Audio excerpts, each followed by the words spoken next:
Esto es Acciones Fiscales con el Dr. Juan Raúl López Villa. El podcast de innovación y vanguardia fiscal. Bienvenidos. ¿Qué tal? ¿Cómo están? Muy buenas tardes. Cabe señalar, en este punto vale la pena muchísimo pues este señalamiento, que en los últimos 4 renglones de este segundo párrafo del artículo 19, literalmente se establece lo siguiente, y creo que en esto vale la pena resaltarlo. Para la interpretación y aplicación de las normas previstas en este párrafo, los órganos del Estado deberán atenerse a su literalidad, quedando prohibida cualquier interpretación análoga o extensiva que pretenda inaplicar, suspender, modificar o hacer nugatorios sus términos o su vigencia, ya sea de manera total o parcial.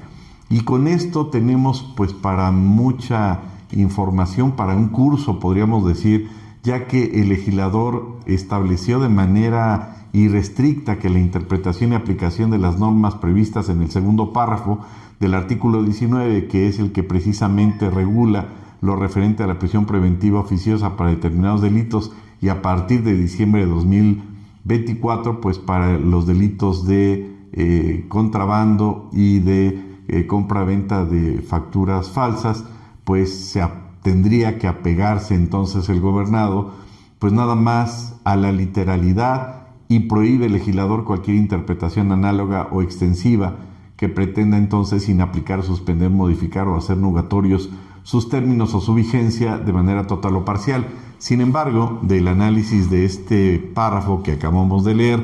pues podríamos decir que no prohíbe entonces la interpretación conforme. Y este método de interpretación de la Constitución y de su texto implica entonces que el juzgador pueda interpretar la aplicación de la Constitución, particularmente de este párrafo, conforme a este principio de interpretación conforme, que quiere decir que la Constitución se tiene que interpretar conforme a los convenios en materia de derechos humanos a nivel internacional.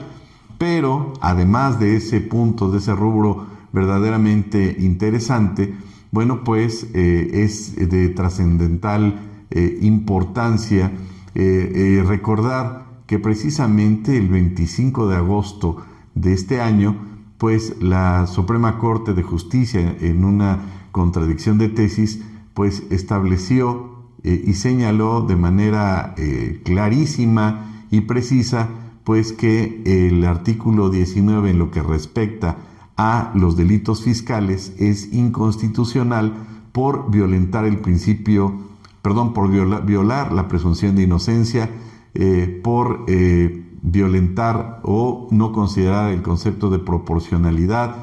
Y bueno, este es uno de los puntos fundamentales respecto de esta decisión trascendental, que con ello entonces, a través de este criterio de jurisprudencia de la Corte, bueno, pues implica entonces que aquellas personas que se les aplique para efectos fiscales la prisión preventiva oficiosa, pues puedan impugnar esa determinación a través del amparo indirecto, alegando este criterio de la Corte que acabamos de señalar. Y si bien es cierto, con ello implicaría la no aplicación de la prisión preventiva oficiosa,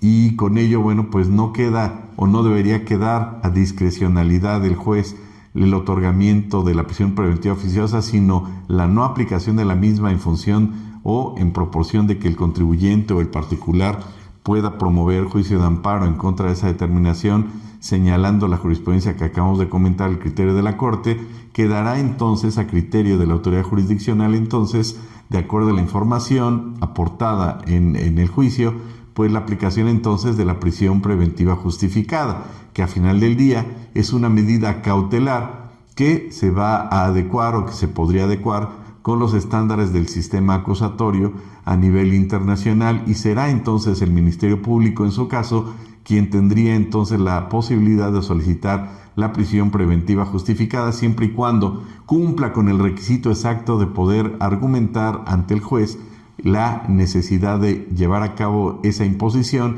a través de los elementos mediante los cuales pueda demostrar que otras medidas menos lesivas, como pudiera ser la presentación periódica, una garantía económica o incluso el monitoreo electrónico, fueran insuficientes para garantizar la presencia del imputado en el juicio y con ello, entre comillas, poder justificar la protección a la víctima o evitar la obstaculización de la investigación.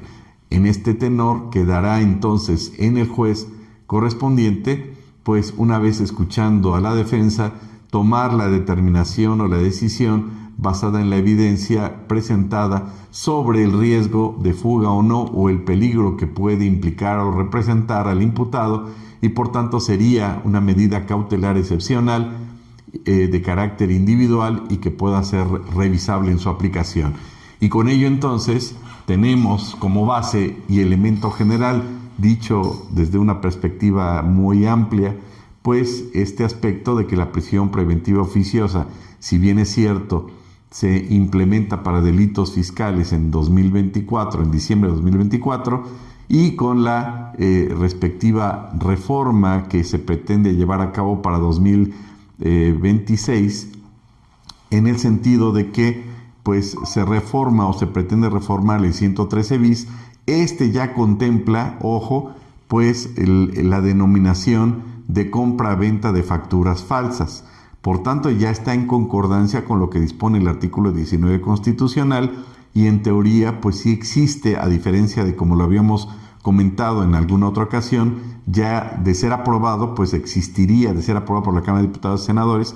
pues sí existiría entonces ese delito y ya estaría en concordancia con el 19. Sin embargo, independientemente de que hemos comentado que la prisión preventiva oficiosa ya ha sido declarada como inconstitucional por la Corte, valdría la pena nada más afinar el detalle de que la compra-venta de facturas falsas como tal no existe, ya que lo que implica la operación en términos de 69, pues es que las actividades que se lleven a cabo o que respalda ese comprobante fiscal digital por internet, pues son las actividades o el servicio que acredita, pues ese sería el falso. Pero como tal, eso no implica la invalidez del CFDI. Cabe señalar que ya en esta propuesta de reformas para el Código Fiscal ya se señala que cuando ese acto ya no exista, es decir, lo que ampara el CFDI, eso equiparará a un comprobante fiscal digital falso. Yo creo que ese punto todavía sería discutible y de ser aprobado en esos términos, pues todavía sería interesante el aspecto de su impugnación, ya que como lo hemos reiterado, pues lo que implica es la inexistencia o la falsedad del acto o de los servicios, del acto jurídico de los servicios, pero no del comprobante digital, fiscal digital como tal. Pero bueno, esa sería una discusión pendiente, ya que estaríamos esperando el proceso para saber cómo va a quedar esta reforma fiscal. Por lo pronto, entendemos entonces que pues al reformarse el Código Fiscal y al establecer los mismos conceptos que el 19, pues los presuntos simuladores van a estar sujetos a la prisión preventiva oficiosa y dependerá de ellos el poderse defender en tiempo y forma, vía amparo indirecto, bajo los argumentos que acabamos de señalar, pues para tener una defensa óptima y poder acreditar ante el juez de distrito la inconstitucionalidad de la aplicación de la prisión preventiva oficiosa para los delitos de contrabando y de compra-venta de facturas falsas. Muchas gracias, que tengan muy buenas tardes y nos escuchamos en otra cápsula. Gracias. Esto fue Acciones Fiscales. Síguenos en nuestras redes sociales. Hasta la próxima.